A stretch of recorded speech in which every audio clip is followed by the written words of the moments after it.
Praise the Lord. கர்த்தரும் இரட்சகருமாகிய இயேசு கிறிஸ்துவின் இனிய நாமத்தினாலே உங்கள் அனைவருக்கும் என் அன்பின் வாழ்த்துக்கள். இந்த புதிய நாளை காண செய்த தேவனுக்கு ஸ்தோத்திரம் உண்டாவதாக. கர்த்தருடைய கிருபை உங்கள் அனைவரையும் சூழ்ந்து கொள்வதாக. சங்கீதம் 26 அதனுடைய 6-7 வசனங்கள்.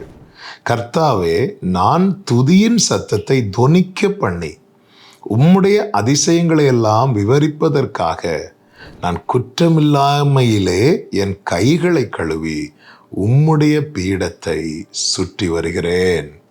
கர்த்தருடைய பரிசுத்த நாமத்திற்கு மகிமை உண்டாவதாக. தாவீது அருமையா இந்த சங்கீதத்தை பாடியிருக்கிறார். அதிலே ஒரு சத்தியமுள்ள காரியம், ஆழமுள்ள காரியம், நாம் எல்லாருமே கவனிக்க வேண்டிய ஒரு காரியத்தை அங்கு வெளிப்படுத்தி இருக்கிறதை பார்க்க முடியும். என்ன?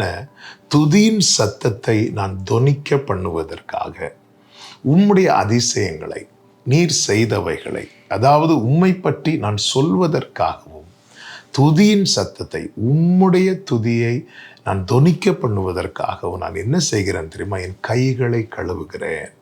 என்னை சுத்திகரிக்கப்பட்டவனாய் நிறுத்த உம் பீடத்தை நான் சுற்றி வருகிறேன்.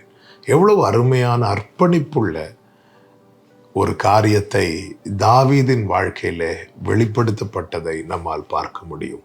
பிரியமான கர்த்தருடைய பிள்ளைகளே, நாம் ஒவ்வொருவருமே அவருடைய துதியை சொல்லி வரும்படி அவருக்காக ஏற்படுத்தப்பட்ட ஜனம். அவருடைய துதியை சொல்லும்படி ஏற்படுத்தப்பட்ட நாம எதுல கவனம் செலுத்த வேண்டும் தெரியுமா? சுத்தம், பரிசுத்தம், அதிலே கவனம் செலுத்த வேண்டும். குற்றம் இல்லாய்மையில் என் கைகளை கழுவி, என் கைகளிலே குற்றம் இருக்குமானால், என் கைகளிலே கரைகள் இருக்குமானால், அதை வைத்து நான் எப்படி பரிசுத்தமுள்ள தேவனை துதிக்க முடியும்? எனவே தான் அவன் பீடத்தை சுற்றி வருகிறான், கர்த்தருடைய சமூகத்தை சுற்றி வருகிறான்.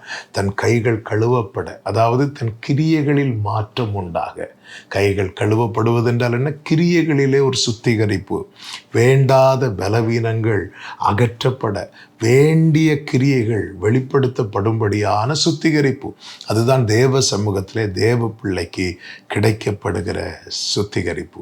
ஃபாதர் அழகா பாடியிருக்கிறாங்கல்ல, வேண்டாத பலவீனங்கள் ஆண்டவா முன்வைக்கிறேன், மீண்டும் தலை தூக்காமல் அது மாண்டு மடியட்டும்.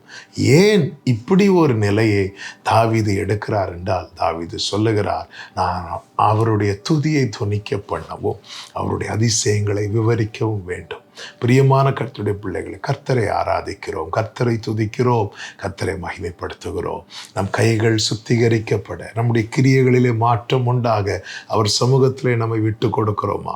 பரிசுத்தமுள்ள தேவனை ஆராதிக்கிறவர்களாகிய நாம அந்த பரிசுத்த அலங்காரத்தை அணிந்திருக்கிறோமா? சிந்திப்போம், உணர்வுள்ளவர்களாய் கர்த்தரிடத்தில் திரும்புவோம். கர்த்தர் நம்மை சுத்திகரித்து அவருக்கு உகந்த, அவர் ஏற்றுக்கொள்ளுகிற, அவர் மிகவும் விரும்பி பிரியப்படுகிற துதியை நம்மில் முளைக்க பண்ணுவாராக.